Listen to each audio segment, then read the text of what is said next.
সীমান্ত হত্যাবন্ধ বিচারব্যবস্থা বাস্তবায়নে সরকারের পদক্ষেপ সম্পর্কে জানতে চাই।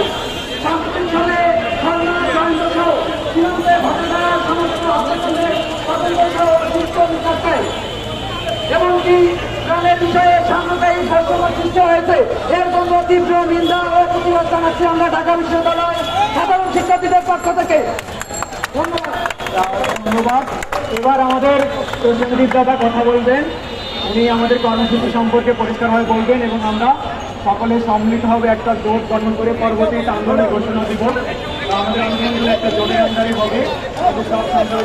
ভাইয়া একটু ডাইনে চাপবেন, ভাইয়া অল্প একটু কথা বলবেন। অল্প একটু করে ডাইনে চাপবেন ভাই। এই মাইক ছবি দিতে পারছিস না ভাইয়া। নমস্কার সকলকে। আমি প্রথমেই ধন্যবাদ জ্ঞাপন করছি আমাদের সম্মানিত সাংবাদিকবৃন্দদের, যাদের কারণে এই যে নিউজটি বিশ্বব্যাপী প্রচারিত হয়। আমি তাদের কাছে সহজরে অনুরোধ করব, আপনারা দয়া করে সত্যকে সত্য বলুন, মিথ্যেকে মিথ্যে বলুন, এইটুকু আমি সহজরে অনুরোধ করি। আমরা আপনাদের কাছে কখনো অনুরোধ করবো না আপনারা মিথ্যাকে সত্য বলুন, এটা আমরা সনাতনীরা কখনোই বলি না। আর সনাতনীদের একটা বৈশিষ্ট্য, আমরা প্রত্যেক ধর্মকে সমানভাবে শ্রদ্ধা করি। আমরা বিশ্বাস করি প্রতিটা ধর্মই শান্তির ধর্ম, প্রতিটা ধর্মই সুখ এবং শান্তির কথা বলে।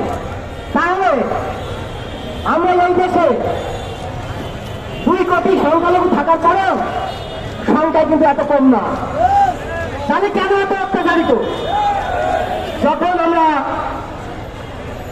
সরকার পরিবর্তনের পরেও দেখি যে আমাদের ওপর অত্যাচার প্রতিবারের নয় এবারও হচ্ছে, এবং এত নির্মমভাবে বলতে গেলে চোখ দিয়ে জল চলে আসে, এটা কখনোই কাম্য নয়।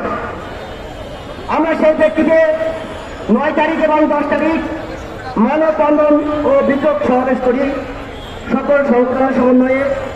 আর এটা সম্ভব হয়েছে সকল সংগঠনের সম্মানিত সিনিয়র দাদাদের জন্য এবং আমাদের ছাত্রছাত্রীদের জন্য। আমরা 13 তারিখে বিশেষ করে আমি যাই, সেটা আমি বলতে চাই, প্রধান উপদেষ্টার কাছে